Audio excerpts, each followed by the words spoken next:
L'Université Laval, la Commission de la capitale nationale du Québec et l'Association des étudiantes et des étudiants de Laval inscrits aux études supérieures sont fiers de vous présenter les meilleurs moments d'une conférence enregistrée à l'Université Laval le 17 avril 1998. Vers la quête de l'éternité, une démarche contre nature. 3 invités vous proposent leur réflexion. Monseigneur Bertrand Blanchet, archevêque de Rimouski, Colette Gendron, professeure à la Faculté des sciences infirmières de l'Université Laval, et Albert Jacquard, philosophe et généticien.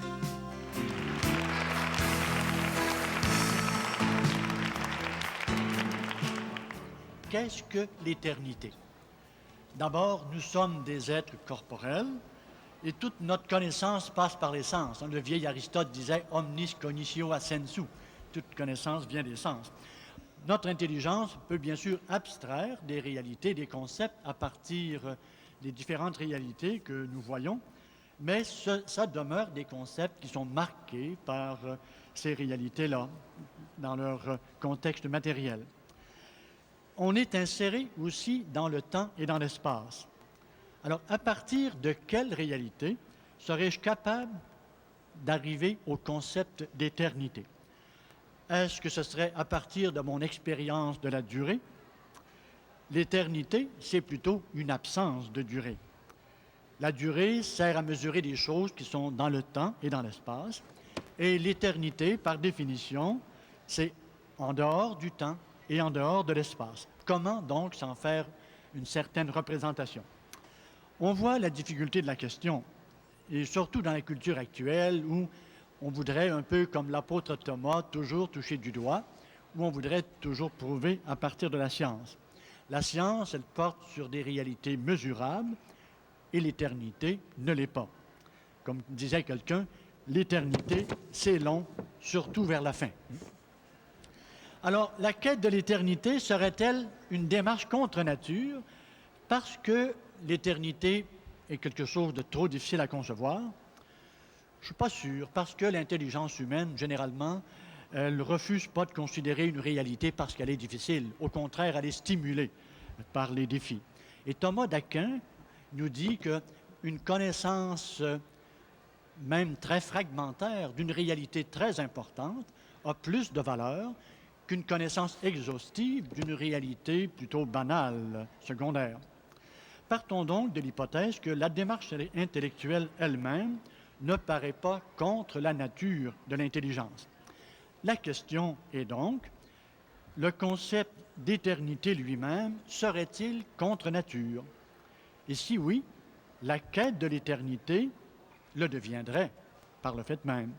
Alors, dans les quelques minutes qui me sont allouées, je vais tenter de voir si le concept d'éternité est en contradiction avec l'univers matériel, avec le monde vivant, végétaux, animaux, et avec l'être humain. Dans quelle mesure ces considérations sont satisfaisantes, ce sera à vous d'en voir. Qu'en est-il de l'éternité et de l'univers matériel? Première observation, quand nous considérons la durée de l'univers matériel, nos conceptions du temps et de l'espace sont vraiment ébranlées. Voyons ce qui concerne le temps. Il semble de plus en plus probable que notre univers est en expansion. On sait que si je capte un signal, par exemple d'un pulsar, qu'on estime distant de moi à quelques 12 milliards ou 15 milliards d'années-lumière, je reçois, comme s'il était actuel, un phénomène qui s'est produit il y a 12 ou 15 milliards d'années-lumière. C'est comme si j'en étais contemporain. Mais admettons que c'est très difficile d'avoir une représentation valable d'un temps aussi considérable. De plus, si je reviens au début de cette expansion, à ce qu'on appelle un éventuel Big Bang, qu'est-ce qu'il y avait avant le Big Bang? Sommes-nous en dehors du temps? Est-ce quelque chose qui pourrait être de l'ordre de l'éternité? Je ne sais pas. Situons-nous maintenant par rapport à l'espace. L'univers en expansion occupe un espace déterminé. Qu'est-ce qu'il y a au-delà, ou si l'on veut, en avant de cet univers qui, semble-t-il, est en course accélérée? Est-ce vraiment un espace? Rappelons-nous qu'un espace se délimite grâce à des réalités matérielles. Ou encore, avant le Big Bang, était-ce un espace? ce qui est en dehors de l'espace pourrait-il être de l'ordre de l'éternité? La question est posée. L'idée d'expansion de l'univers implique celle d'un commencement. Il y a des astrophysiciens qui, il y a longtemps déjà, pensaient que s'il y avait expansion de l'univers, c'était parce qu'il y avait eu un commencement, ou bien encore parce que l'univers aurait eu des périodes de contraction et d'expansion. Mais on n'a pas d'indice véritable de ce phénomène-là. Est-ce que l'univers aurait une fin, compte tenu du phénomène d'entropie, c'est-à-dire de la dégradation de l'énergie, de la désorganisation des êtres? Il faut quand même dire que même si la matière et l'énergie sont à des formes plus basses, ça ne veut pas dire nécessairement qu'ils vont disparaître. À supposer que notre univers est un commencement et n'ait pas de fin, cela ne semble pas venir en contradiction avec le fait qu'en dehors de cet univers lancé dans le temps et l'espace, il y ait une réalité qu'on pourrait appeler l'éternité. Qu'en est-il de la vie et de l'éternité? Est-ce contre nature de penser que la vie soit éternelle? En première analyse, oui, parce que la mort est inscrite au cœur même de la vie, végétale ou animale ou humaine. Il y a déjà plus de 20 siècles, quelqu'un a dit « Toute chair est comme l'herbe, elle est comme la fleur des champs qui fleurit un jour et se flétrit le lendemain. » La loi la plus inexorable de la vie, c'est la mort. Mais en même temps, on sait que les êtres vivants vont à contre-courant de l'entropie, c'est-à-dire de cette tendance à la dégradation, à la désorganisation des êtres. Les êtres vivants, ils ont la possibilité de capter l'énergie disponible, ultimement c'est toujours celle du Soleil, de l'utiliser pour rebâtir des structures vivantes, pour réorganiser l'ordre et les relations entre les êtres. Cette énergie peut même provenir d'organismes morts, la vie se comparant alors au phénix qui renaît toujours de ses cendres. Les individus meurent alors que les espèces ont tendance à durer, ou à leur défaut, les ordres, les familles, les genres, ou encore, ils peuvent être tout simplement remplacés. Autrement dit, tout en témoignant d'une grande fragilité, la vie recèle aussi des forces puissantes pour assurer sa continuité.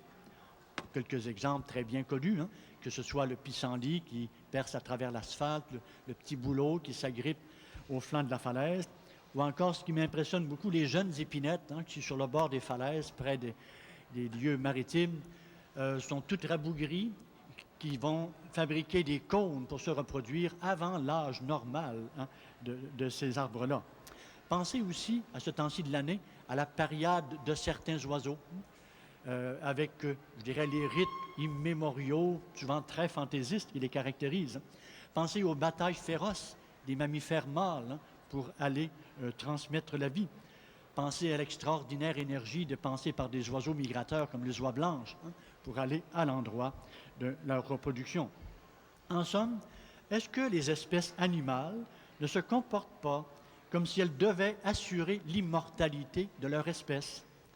Immortalité n'est pas synonyme d'éternité, bien sûr, mais les deux concepts ont une certaine parenté, la direction est la même.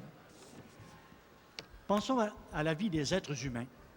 Je citerai ici Gilles Vigneault, qui un jour s'était retrouvé dans une assemblée de cégepiens et cégepiennes, et une jeune fille lui avait demandé « Monsieur Vigneault, quel est votre plus grand désir ?» Et Vigneault avait répondu sans hésiter « Vivre tout le temps, tout le temps, tout le temps. » Vivre tout le temps, ça peut s'entendre bien sûr de la vie individuelle, de chaque être humain, mais ça peut s'entendre aussi de cette façon de se prolonger à travers des descendants. Ça peut s'entendre aussi d'autres formes de fécondité. Pensez à tous ces artistes qui voudraient bien que leurs œuvres soient immortelles. C'est une autre façon de durer. Je reconnais que tous ne feraient pas la même affirmation que Gilles Vigneault, qui lui-même reconnaît bien qu'il a été gâté par la vie, alors que pour tant d'autres, elle est non seulement rude, mais elle est souvent tragique. Mais alors, ce n'est pas tellement la vie elle-même que les conditions de son existence, que son environnement qui sont en cause. La violence, la misère, la faim, la maladie, le vieillissement.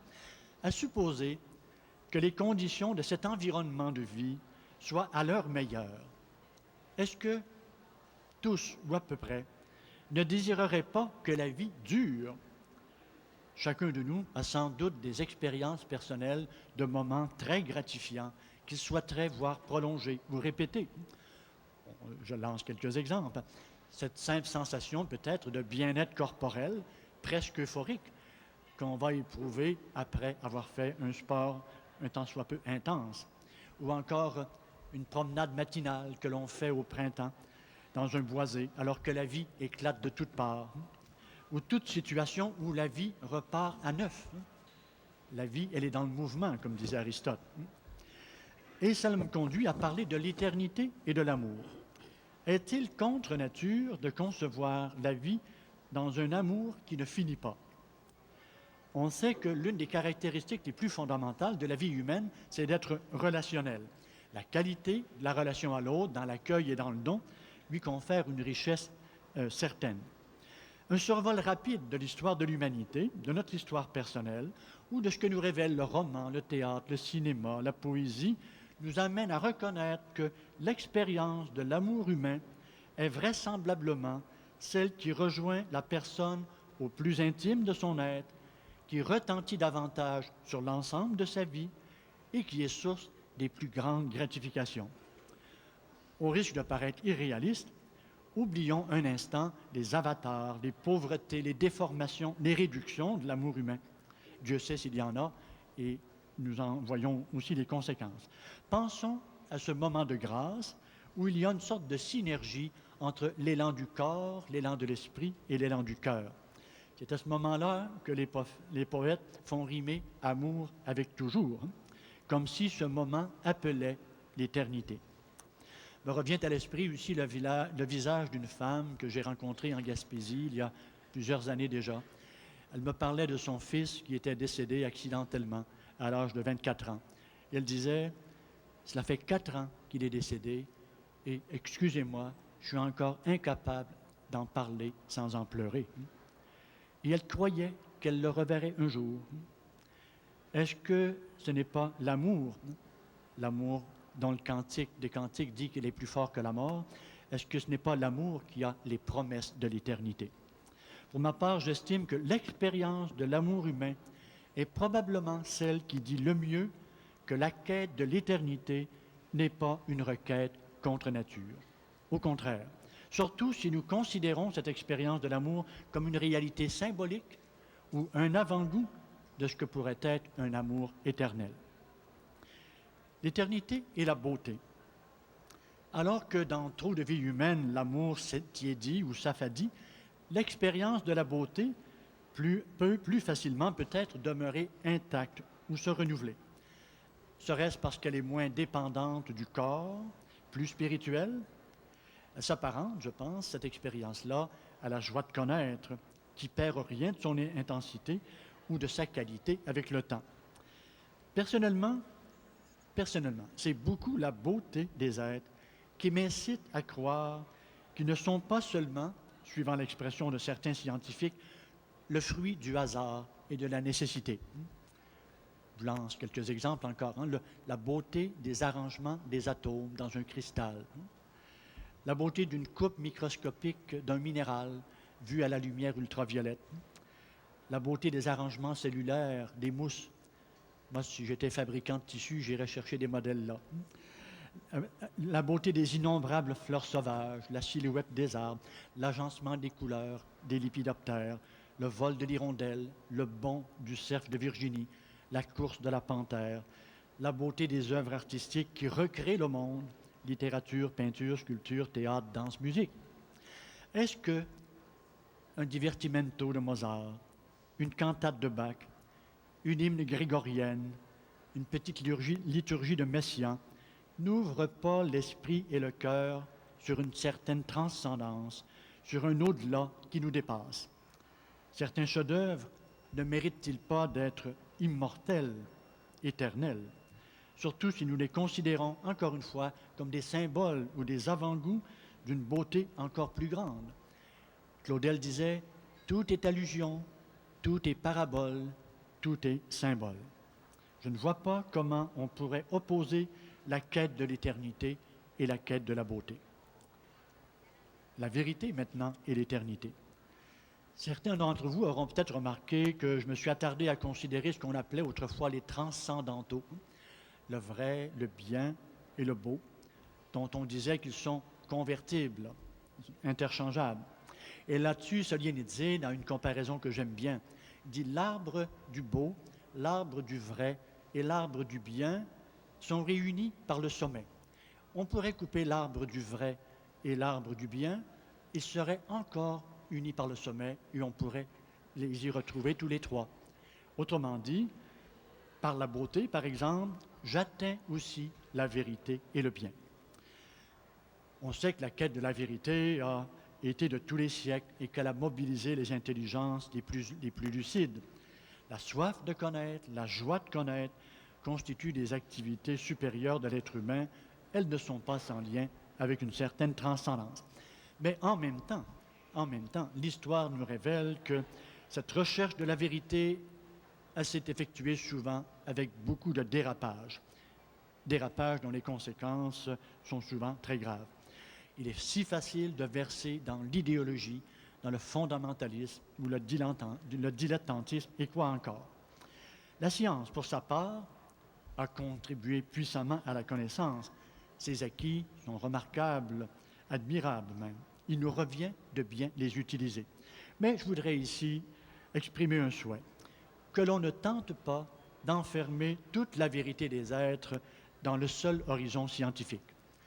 La science, elle procède par mesure, elle s'intéresse au comment des choses. Or, de toute évidence, la vérité des êtres ne se résume pas à leur comment. Elle ne dit pas tout à leur sujet. Je pense à certaines affirmations que j'estime assez péremptoires de grands scientifiques. Je cite, « Il n'y a dans la nature que le hasard et la nécessité. Notre numéro est sorti au jeu de Monte-Carlo. » En science, où les hypothèses et les théories peuvent toujours être remises en question, un peu de modestie, me semble-t-il, est toujours de bon ton. J'illustrerai cela par un exemple aussi. Imaginez que je suis un père de famille. J'arrive à table le matin pour le petit déjeuner. Je vois un bouquet de pissenlits sur la table. Si je suis un physicien, je m'attendrai peut-être à la couleur jaune et me demandant un peu dans quelle partie du spectre elle est représentée, tant d'angström, etc. Si je suis un chimiste, j'essaierai peut-être d'imaginer quelle quantité de phosphore, potassium, sodium et carbone peut s'y trouver. Si je suis un biologiste, je penserai peut-être aux hormones végétales qui ont permis la floraison de cette fleur. Si j'ai un certain sens artistique, j'admirerai probablement l'harmonie entre le jaune brillant du pissenlit et le vert tendre des feuilles ou les proportions dans les formes. Mais si, à un moment donné, ma petite fille de 5 ans arrive, qu'elle m'enlace et qu'elle me dit « Bonne fête, papa », je ne verrai plus du tout le bouquet de la même façon. Ce sera probablement le plus beau bouquet du monde. Ceci pour dire que si le scientifique répond au comment, l'artiste, lui, essaie de voir la beauté des êtres, mais il y a aussi une place pour des pourquoi que les philosophes et les hommes de religion essaient de considérer. L'éternité et l'univers de la foi. Félix-Antoine Savard, qui a enseigné sur ce campus, nous a laissé aussi une petite parabole que j'aime bien. Il imagine la racine d'un arbre dans le sol. Et la racine dit « Je suis aveugle, c'est noir tout alentour. Mais je me fie à mon plus haut bourgeon. » Le plus haut bourgeon d'un conifère, par exemple, qui permet sa croissance en hauteur. Quand je considère mon désir de vivre, ma capacité d'aimer, mon goût de la beauté, ma soif de connaître, j'en vois rapidement les limites, bien sûr, mais ils m'en disent assez sur moi-même pour intuitionner que chacune de ces réalités possède un haut bourgeon qui ouvre sur une transcendance et qui pourrait bien se prolonger dans une éternité, car ils ont besoin de durée, d'une longue durée, d'un tout le temps, comme disait Vigneault. Vous direz sans doute que mes propos sont teintés par la foi, très probablement, même si jusqu'ici, j'ai essayé de me situer dans une perspective humaniste et non comme l'homme d'une institution.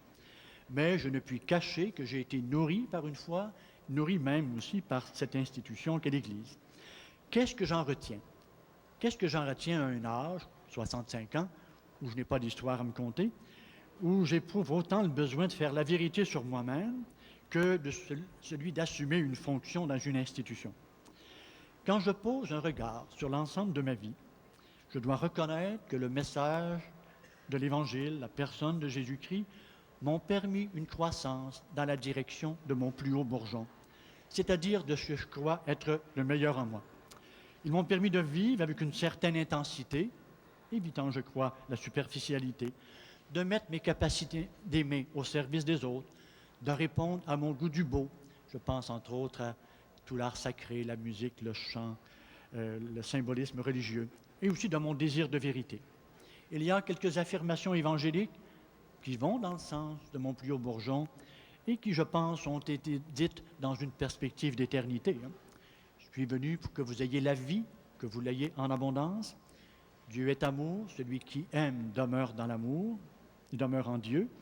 Celui qui fait la vérité vient à la lumière. Ce que nous sommes ne nous a pas encore été révélé. Je l'aime bien, celle-là. Autrement dit, notre vraie nature, elle est comme en avant de nous. Bien sûr, j'accepte de marcher à ce moment-là dans le clair-obscur de la foi. Et je ne possède aucune preuve irréfutable pour convaincre qui que ce soit de ces réalités de foi. Pas plus qu'il n'existe, à ma connaissance, non plus, de preuves irréfutables de la non-existence de Dieu. Pas de preuves scientifiques, en tout cas. Pour ma part, mes études scientifiques n'ont pas affaibli, mais plutôt raffermi mes convictions de foi. Et je comprends mal les personnes qui refusent de considérer l'au-delà de la mort comme si cela était sans importance. Conclusion, il m'est arrivé dans mon jeune âge d'élever des papillons, des Samia cecropia, entre autres, un papillon qui peut avoir 15 cm d'envergure d'aile. J'étais, bien sûr, intéressé à voir la façon dont l'évolution de l'œuf à la chenille se déroulait. Et finalement, ce qui m'a le plus fasciné, c'était de voir qu'en fin d'été, cette grosse chenille, grosse comme le pouce à peu près, décide d'arrêter de se nourrir. Et là, de commencer, à même un fil qu'elle émettait de sa bouche, à se tisser un cocon. Je savais que ces chenilles-là n'avaient pas vu de papillon adulte, qu'ils n'avaient jamais vu de cocon non plus. Je m'interrogeais, qu'est-ce qui amène cette chenille à se tisser ce cocon et à s'y enfermer pour l'hiver? Elle ignore complètement ce qui l'attend. Je savais, moi, ce qui l'attendait au printemps. Un remaniement complet de son système circulatoire, respiratoire, digestif, nerveux, et surtout la capacité de voler librement dans l'espace aérien. Je crois identifier en moi quelque chose de la même intuition viscérale, me disant que quelque chose d'inouï et d'inédit m'attend. Et je tisse mon cocon. Merci.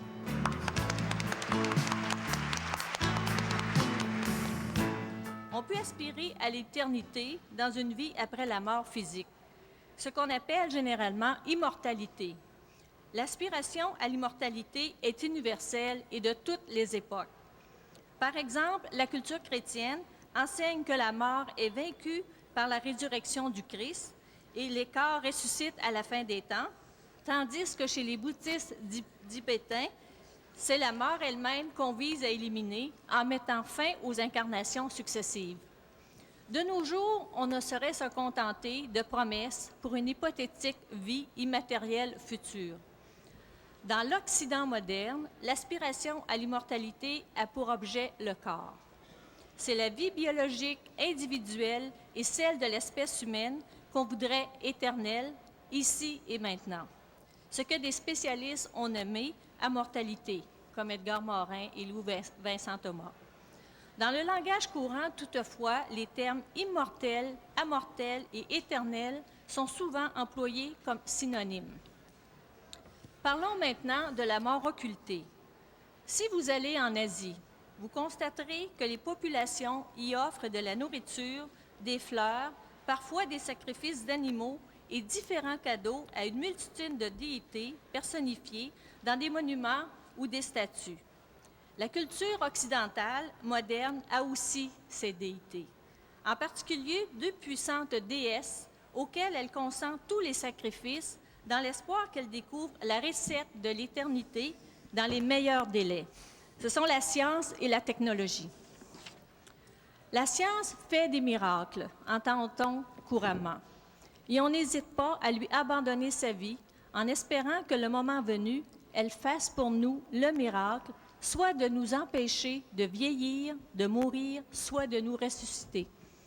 Notre vie placée entre bonnes mains, nous passons à autre chose. Et si notre condition mortelle contrarie le désir de nous éterniser dans notre vie corporelle, nous nous employons tout simplement à l'oublier.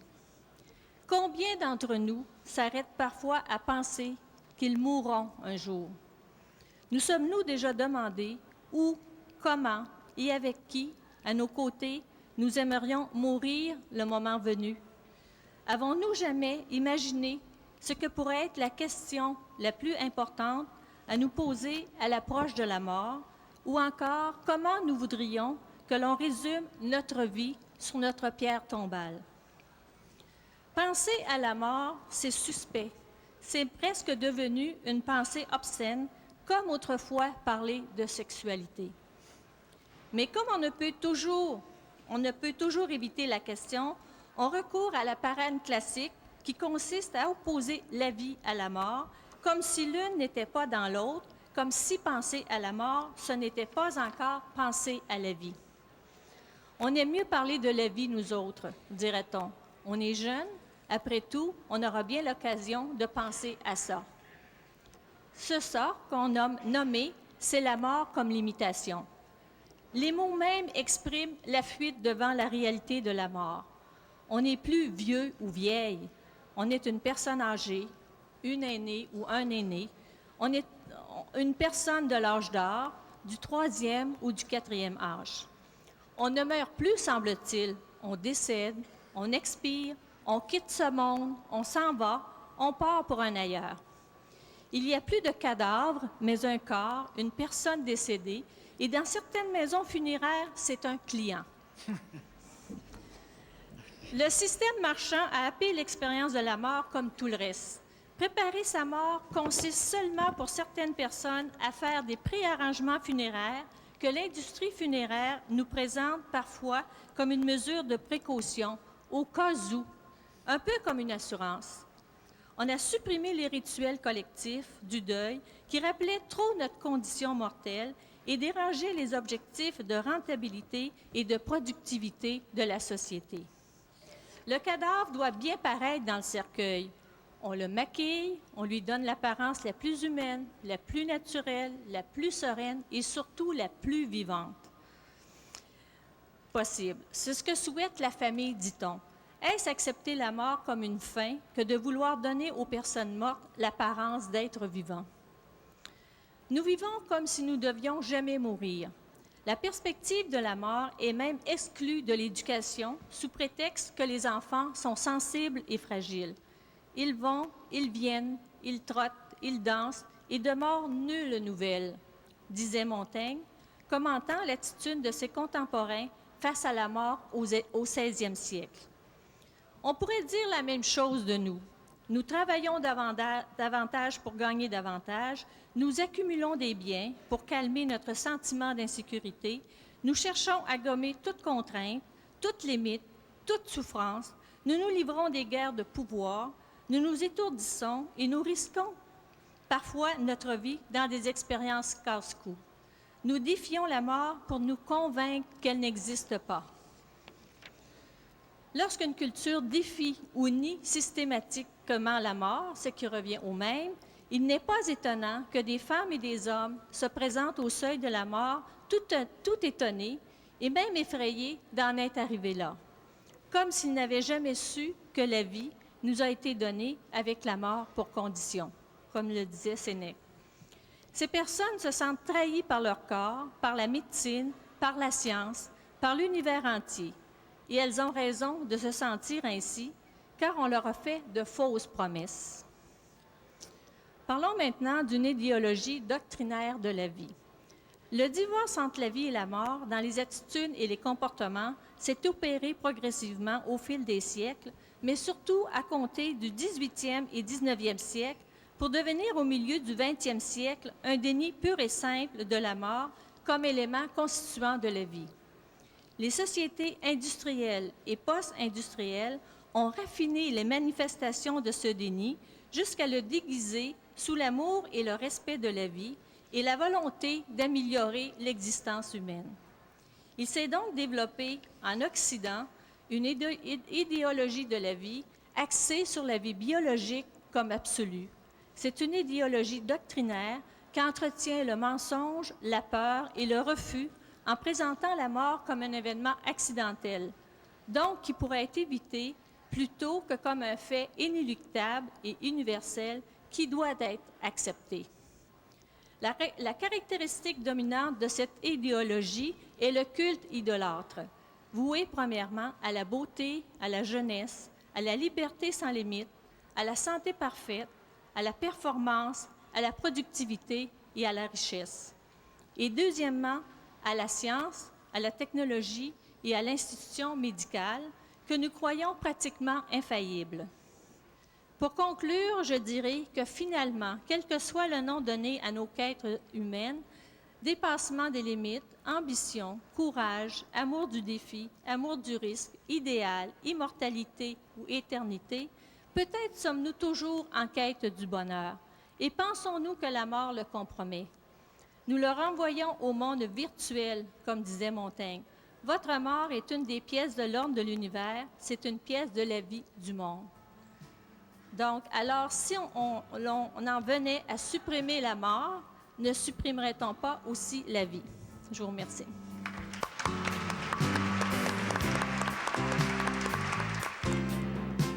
Mon rôle n'est pas facile puisque, après tant de choses passionnantes, mon rôle est d'être celui qui parle de science.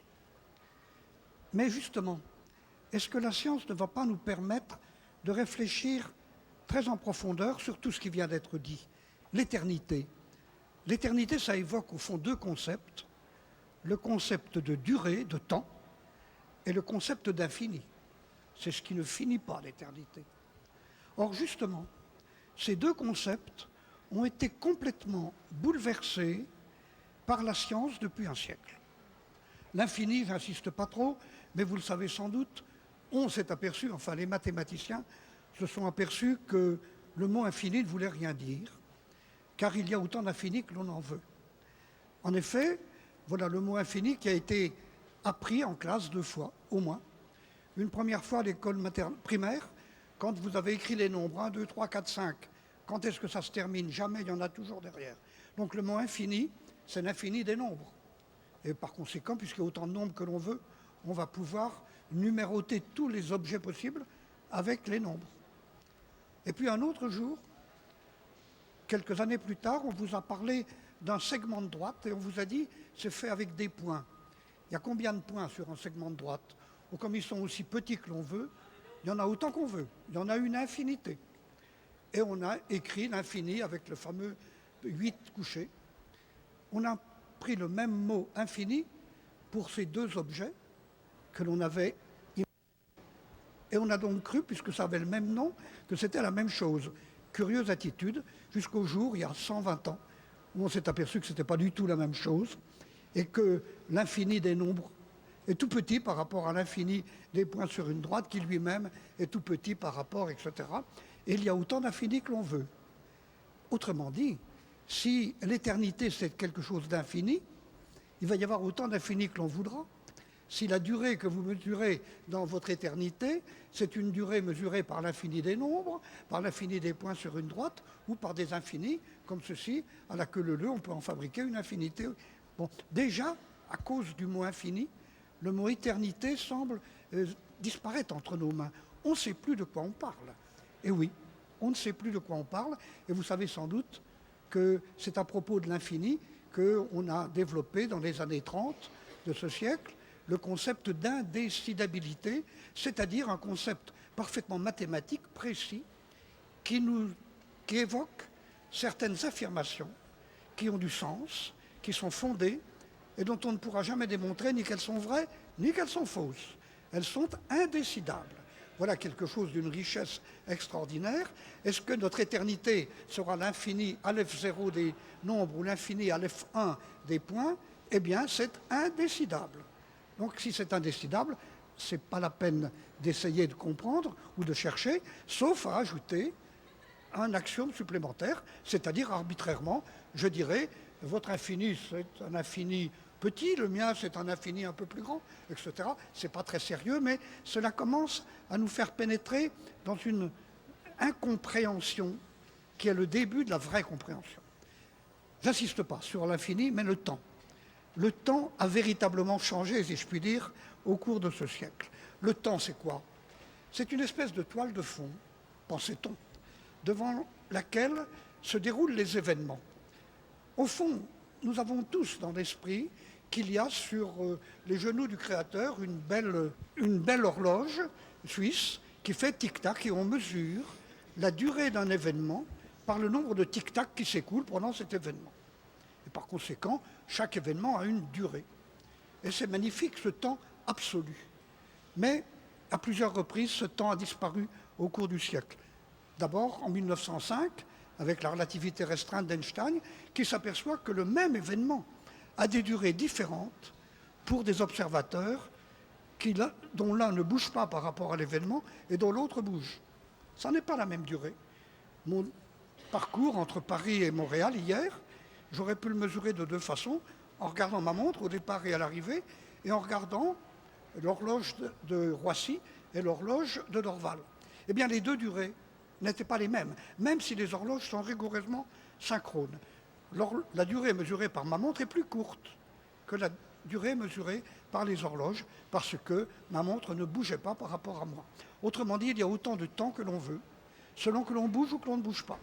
Ça a l'air un peu pittoresque, mais je crois que c'est au cœur du sujet. La fameuse image d'Einstein racontant l'histoire de ce monsieur qui dit à son épouse « Est-ce que tu m'accompagnes? Je sors le chien dans la forêt. » « Oh non, il fait mauvais, je reste devant la télé. » Alors la femme reste devant la télé, monsieur court dans la forêt, le chien court autour du monsieur et il agite le bout de la queue. Eh bien, quand il revient, le monsieur a moins vieilli que la dame, le chien a moins vieilli que le monsieur et le bout de la queue du chien a moins vieilli que le chien. Et c'est vrai. C'est rigoureusement vrai de très peu. Je vous accorde que ça n'est pas quelque chose d'important du point de vue du vieillissement qui a été évoqué, c'est du 10 puissance moins 50, mais c'est conceptuellement pas la même durée. Donc voilà que la durée change avec le mouvement. Bien pire, 10 ans plus tard, Einstein invente la fameuse relativité générale. Il s'agit de comprendre, par exemple, pourquoi la Terre tourne autour du Soleil. Bien sûr, disait Newton, il y a la gravitation qui attire la Terre. Oui, mais ce n'est pas très sérieux, puis ça n'explique pas tout. Alors Einstein trouve une autre solution, c'est que la présence de la masse du Soleil courbe l'espace autour du Soleil. Dès qu'il y a une masse, il y a une courbure de l'espace. Donc la Terre va tout droit devant elle, comme tout le monde, mais quand on va tout droit dans un espace courbe, on revient à son point de départ, tout s'explique. Mais non seulement les masses courbent l'espace, mais les masses courbent la durée. Et quand on est près d'une masse, la durée ralentit. Près du Soleil, ce n'est pas très sensible, parce que le Soleil n'est pas vraiment assez lourd. Mais aller près d'un trou noir, alors là, ça devient spectaculaire. Quand vous vous approchez d'un trou noir, la durée est tellement ralentie qu'un événement qui dure un temps infini pour quelqu'un qui est loin, dure quelques secondes pour quelqu'un qui est proche. Vous imaginez quelqu'un qui va se promener près d'un trou noir pour voir comment c'est fait, il a tort, il ne verra rien, comme vous le savez, mais enfin il est là, sa fusée tombe en panne, il tombe dans le trou noir. Il peut calculer la durée de sa chute et il trouvera 532 secondes.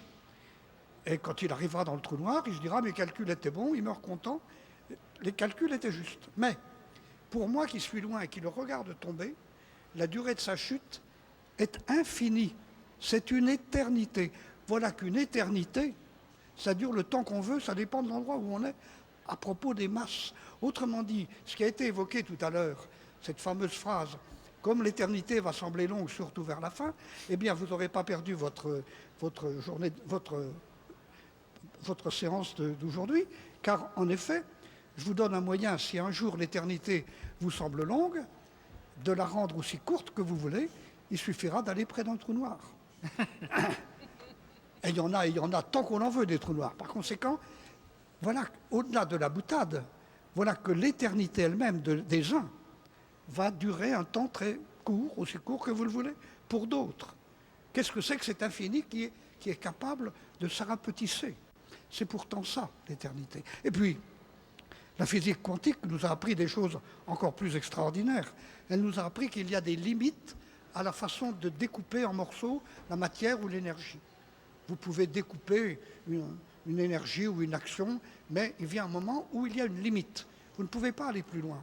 Eh bien, avec quelques équations relativement simples, on peut démontrer que cette insécabilité est vraie non seulement pour la matière, pour l'énergie, mais elle est vraie pour le temps. Il y a ce qu'on appelle le temps de Planck, pour ceux qui savent ce que c'est, qui a une durée qui est petite, mais qui ne peut plus être découpée. C'est 10 puissance moins 43 secondes, à peu près. Bon, peu importe, c'est pas beaucoup, c'est pas long, mais à l'intérieur de cette durée de 5, 10 puissance moins 43 secondes, alors vous ne pouvez plus découper le temps. À l'intérieur, vous pourrez avoir des événements qui ne seront pas au même moment, mais dont aucun des deux n'est antérieur à l'autre. Voilà qu'à l'intérieur du temps de Planck, vous ne pouvez plus décider lequel des deux est arrivé avant l'autre. Il n'y a plus de hiérarchie dans la durée. Voilà que le temps devient quelque chose d'extraordinaire. Il est granulaire. Il est décomposé en petits morceaux, mais que l'on ne peut pas analyser indéfiniment. Et puis enfin, ça a été évoqué tout à l'heure par Monseigneur, et puis enfin, il y a le Big Bang. Et je crois que le Big Bang a été vraiment la destruction de notre vision du temps la plus définitive. En effet, les galaxies s'éloignent, donc hier elles étaient plus proches, avant-hier encore plus proches, on fait le calcul, et il y a 15 milliards d'années, elles étaient toutes au même endroit. Facile à calculer, dans l'hypothèse où ça a toujours été conforme à ce qu'on constate aujourd'hui. Alors il y a eu une explosion. Et si quelqu'un dit, mais puisque ça a eu lieu il y a 15 milliards d'années, qu'est-ce qu'il y avait il y a 16 milliards d'années? Et la question est logique. Et la réponse est, même pas, il n'y avait rien. Car quand vous dites il n'y avait rien, vous dites un il y avait qui est abusif. Il n'y avait pas d'il y avait. Il n'y avait pas d'il y avait à ce moment-là. Ah oui, c'est facile. Et oui, dire il y avait suppose que le temps s'écoulait. Or, souvenons-nous de la phrase de saint Augustin, je sais que si rien ne se passait, il n'y aurait pas de temps passé. C'est probablement la phrase la plus géniale que j'ai jamais lue. Si rien ne se passe, il faut être complètement pervers, vicieux, pour imaginer qu'il y a du temps qui passe. Il n'y a même pas de tic-tac, il n'y a rien. Donc il n'y a pas de temps qui passe. Donc si on admet l'hypothèse que le Big Bang a été l'apparition des objets qui peuvent fabriquer des événements, alors il n'y a pas d'avant Big Bang. Et par conséquent, le temps a un début. Même pas, car un début suppose un avant-début. Cette rencontre a eu un avant-début. Ceux qui étaient arrivés en avance, et nous sommes arrivés un tout petit peu en retard, devaient se dire alors quand est-ce que ça commence? Mais il n'y avait rien qui disait alors ce Big Bang, ça vient ou ça ne vient pas? Il n'y avait pas d'avant Big Bang. Il n'était pas attendu. Donc il n'est pas un événement. Donc il n'y a pas eu de création. Et je me suis permis tout à l'heure de dire à Monseigneur Blanchet, s'il n'y a pas eu de création, qu'est-ce qu'on fait du Créateur? Et je connais des théologiens qui acceptent cette vision-là. Pourquoi pas? Ça l'enlève, disent certains théologiens, comme un dominicain merveilleux que je connais à Montpellier. Au fond, Dieu n'a pas besoin d'être créateur. Qu'est-ce que c'est que cette espèce de petit bricoleur qui s'ennuie dans l'espace et dans le vide et qui se met à lancer des quarks, des photons, des machins pour voir ce que ça devient? Il vaut mieux que ça. Alors naturellement, profitant de mon avantage, je lui dis, s'il n'est pas créateur, pourquoi est-ce qu'il serait tout-puissant? On lui enlève la toute-puissance? D'accord, on lui enlève la toute-puissance. Et qu'est-ce qui reste? Eh bien, il reste l'essentiel. Et ça a été dit tout à l'heure. Il reste l'amour, et il reste de l'extérieur au temps. Et la vraie création, si on veut employer ce mot-là, elle est dans le fait que demain n'est pas aujourd'hui. Elle est dans le fait que demain n'existe pas dans aujourd'hui. Demain est à faire, mais demain n'est pas préétabli dans aujourd'hui.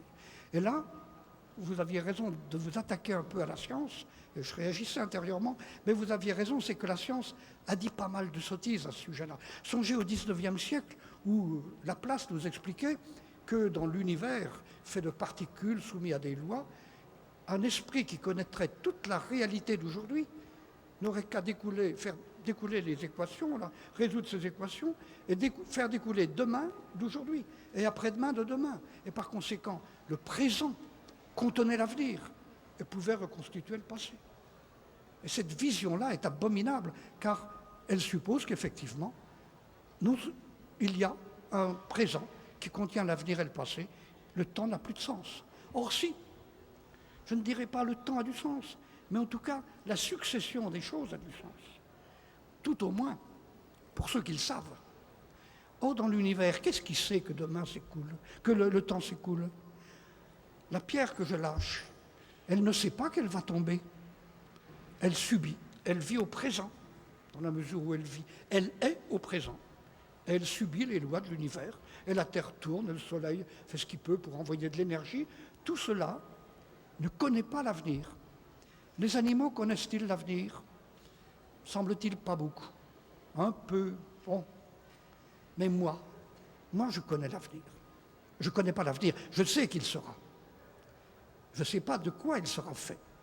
Mais je sais que demain sera. Et on peut peut-être prendre comme définition de l'espèce humaine l'espèce qui sait que demain sera. Et sachant que demain sera, je me dis, mais est-ce que je l'attends ou est-ce que je le prépare? Alors on peut l'attendre. Comme la pierre qui tombe, hein, demain sera ce qu'il doit être. J'ai pas envie, mais c'est purement personnel. Et je m'aperçois que tout de même, je peux changer les choses. Alors, me voici, cette fois-ci, avec un temps que je fabrique, je suis co-auteur du passage d'aujourd'hui à demain. Il y a des contraintes, je ne ferai pas n'importe quoi, mais ça ne fait rien, je vais intervenir.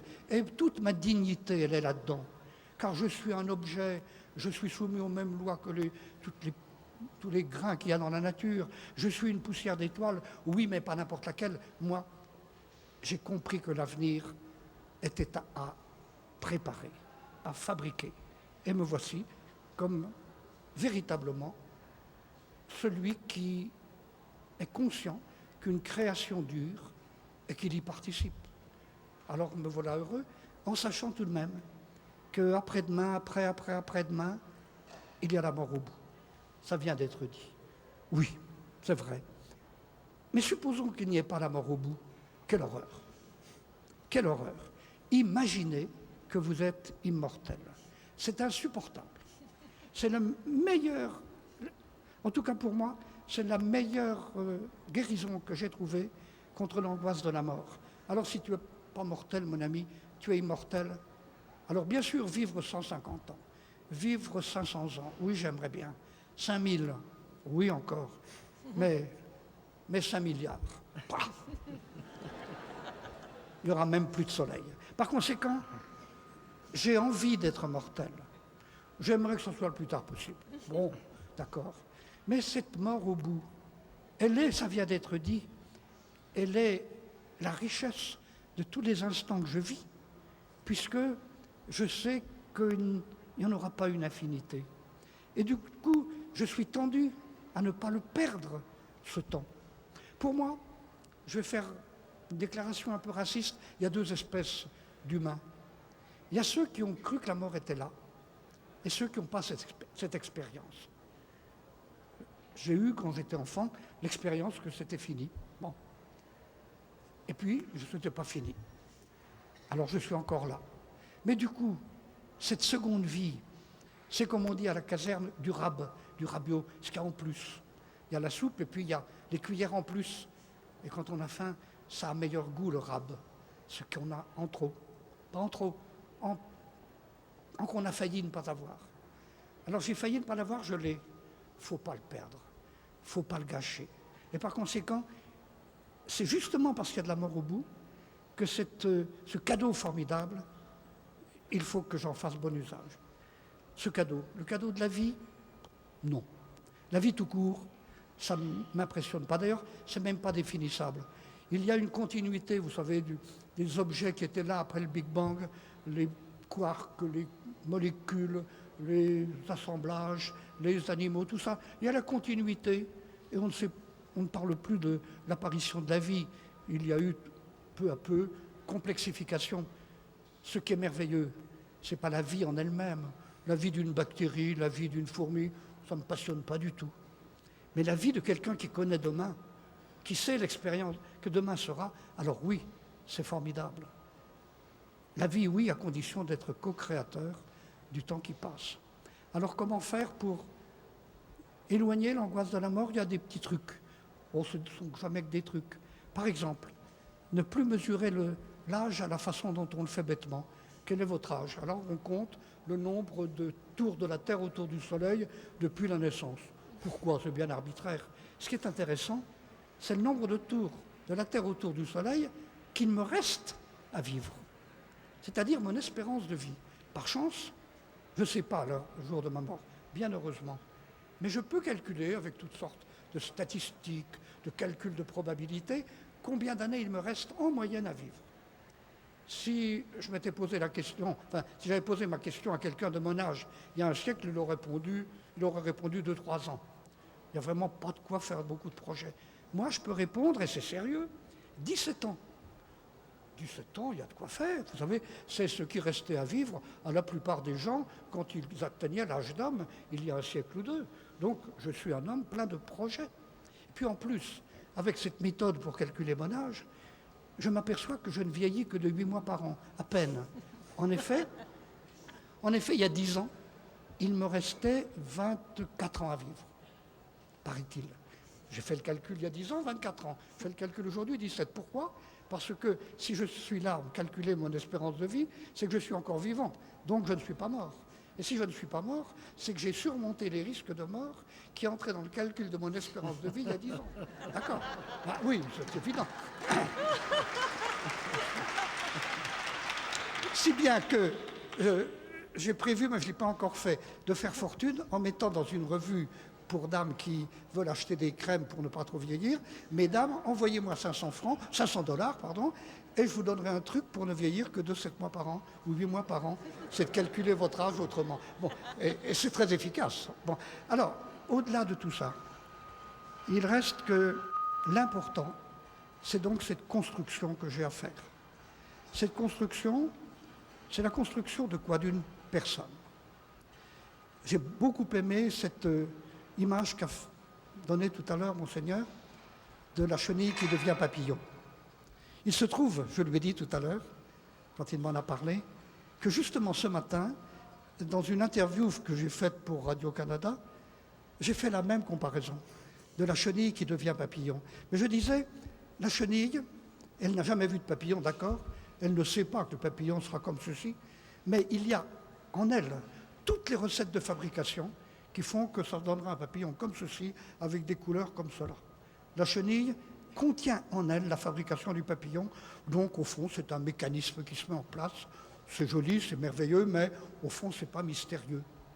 Mais moi aussi je suis l'objet d'une métamorphose. La nature m'a fait, elle a fait de moi un individu, c'est-à-dire un assemblage d'organes qui fonctionnent comme ceci, comme cela. Et moi, je suis devenu peu à peu une personne. C'est-à-dire quelqu'un capable de dire « je ». Moi, Albert Jacquard, je. C'est pas rien de pouvoir dire ça. Est-ce que c'est la nature qui me l'a appris? La réponse est non. Je ne vois pas comment elle aurait pu faire ça. Par conséquent, l'individu devenu une personne, c'est une métamorphose beaucoup plus magnifique, mystérieuse que celle de la chenille, car je ne connaissais pas en naissant la capacité à dire moi je. Comment je l'ai appris? C'est que j'ai rencontré d'autres hommes et femmes qui m'ont aimé, qui m'ont regardé, qui ont fait de moi une personne. Et ce que je suis, ça n'est donc pas ce que vous voyez qui a été fait par la nature, qui a telle forme, telle couleur, etc. Ça n'est même pas ce qu'il y a dans mon cerveau, qui a une certaine activité comme tout le monde. Ce que je suis profondément, ce sont les liens que j'ai tissés avec les autres. Ils ne se voient pas, mais ils se vivent. Et ces liens, un jour, seront coupés. Qui sait? Est-ce grave? Est-ce grave que dans un tissu, un fil sur lequel on a trop tiré disparaisse? oui, il restera la toile. Je participe à une toile. Ce que je suis de plus profondément moi, c'est la toile à laquelle je participe. Je ne peux y participer que parce que les autres veulent bien me faire jouer à ça. Je joue le jeu de l'humanitude. Je joue le jeu de la rencontre. Alors, même quand le fil que je représente aura disparu, la toile sera encore là. La toile sera encore là. Peut-être que mes livres seront lus, peut-être que des gens, sans même évoquer ma personne, diront des choses auxquelles ils auront réfléchi en contact avec moi. Je serai toujours là. Alors, la disparition corporelle, il faut que je m'y fasse. L'important pour moi, c'est de tisser. De tisser encore. C'est une façon d'échapper à ce temps dont la science me dit qu'il n'est pas définissable, de retrouver cet infini dont la science me dit que lui aussi, il est indécidable. Mais ce sont des concepts un peu inutiles. L'important, c'est cette joie de participer. La joie du torrent, c'est de rencontrer des rochers. Ça n'est pas d'aboutir au lac. Cette conférence a été présentée en avril 1998 à l'Université Laval à Sainte-Foy et est une production de l'Allier. Ne manquez pas la prochaine édition de cette série sur les ondes de Canal Savoir.